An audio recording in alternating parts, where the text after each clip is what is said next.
गीता, ये शब्द सुनते ही मन में क्या आता है? जाहिर है कृष्ण और अर्जुन के बीच वो महान संवाद, है ना? पर क्या हो अगर ये पता चले कि ये तो कहानी का बस एक हिस्सा है। आज हम उस एक गीता से बहुत आगे निकलकर गीताओं की एक पूरी दुनिया की खोज करने वाले।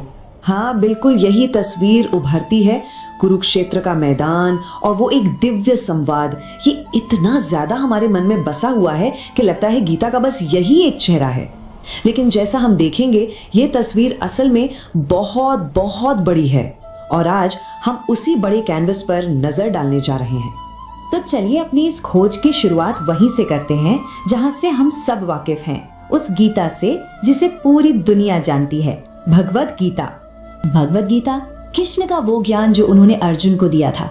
ये हिंदू दर्शन का एक तरह से आधार है जो हमें कर्तव्य, धर्म और जीवन का असल मकसद क्या है ये सब सिखाता है।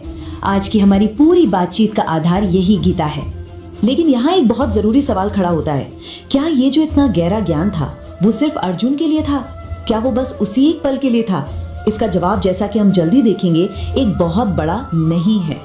तो अब कहानी में थोड़ा आगे चलते हैं, उस समय में जब युद्ध खत्म हो चुका है।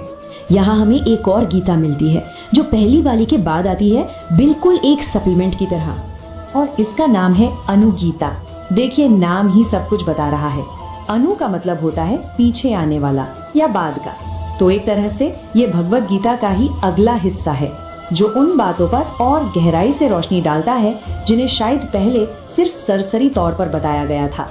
जरा सोचिए, माहौल बिल्कुल अलग है। युद्ध खत्म हो चुका है, पांडव राज कर रहे हैं और चारों तरफ शांति है। इस शांत माहौल में कृष्ण फिर से अर्जुन के पास आते हैं और ये समय है अनुगीता का। यहाँ वो उन गहरे दार्शनिक विषयों पर आराम से विस्तार से बात करते हैं जिनके लिए शायद युद्ध के मैदान की गहमा गहमी में वक्त नहीं था। जैसे आत्मा क्या है, बुद्धि कैसे काम करती है, इंद्रियों की प्रकृति क्या है। अब हमारी ये यात्रा हमें एक और बहुत भावुक मोड़ पर ले आती है। ये कृष्ण के अपने समय के अंत का ज्ञान है, उनकी विदाई की गीता। ये है उद्धव गीता। ये कृष्ण का आखिरी उपदेश है। अपने जाने से ठीक पहले उन्होंने ये ज्ञान अपने सबसे प्रिय मित्र और भक्त उद्धव को दिया था। यह ज्ञान का एक बहुत ही निजी और कह सकते हैं कि भावुक पल है। और यहाँ देखिए, चीजें कितनी बदल जाती हैं। सुनने वाले अर्जुन नहीं, उद्धव हैं। जगह कुरुक्षेत्र नहीं, द्वारका है। और ये कहानी महाभारत से नहीं बल्कि भागवत पुराण से ली गई है। इसमें योग और भक्ति पर कृष्ण के अंतिम विचार हैं, एक पूरा का पूरा खजाना।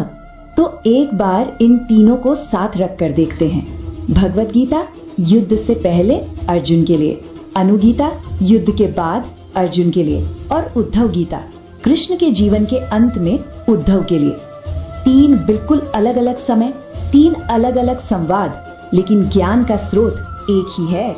लेकिन रुकिए, कहानी यहाँ खत्म नहीं होती।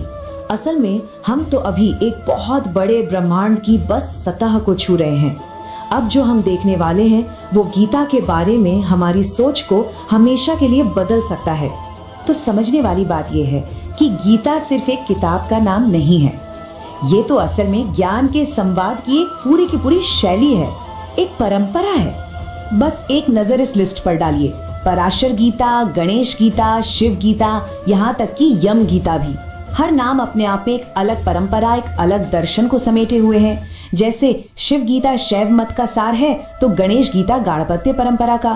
तो ये कोई एक किताब नहीं बल्कि पूरा लिटरेरी जॉनरा है, ज्ञान का एक विशाल और मनोविविध महासागर। तो फिर इन सारी अलग अलग गीताओं का मतलब क्या है? जवाब गीता शब्द के असली मतलब में ही छिपा है। चलिए इसको समझते हैं। और यही है सबसे खास बात, गीता का लिटरल मतलब है गीत। ये कोई किताब नहीं, ये एक गाना है, ज्ञान का एक दिव्य गीत, एक आध्यात्मिक संवाद। और इसी से हमें समझ आता है कि हर गीता अपने आप में इतनी खास क्यों है। हर गीत एक अलग गीत है जो एक अलग सुनने वाले के लिए एक अलग मौके पर गाया गया है। अर्जुन को युद्ध के लिए तैयार करने के लिए एक अलग गीत की जरूरत थी, तो उद्धव को जीवन के आखिरी सत्य को समझने के लिए एक बिल्कुल अलग गीत की। तो इस विचार के साथ आपको छोड़े जाते हैं। क्या हो अगर हम ज्ञान को पत्थर पर लिखी एक इबारत की तरह न देखें, बल्कि एक बहती हुई नदी की तरह देखें, एक जिंदा लगातार चलने वाली बातचीत जो समय और जरूरत के हिसाब से हमेशा नया रूप लेती रहती है। शायद गीता की असली भावना यही है।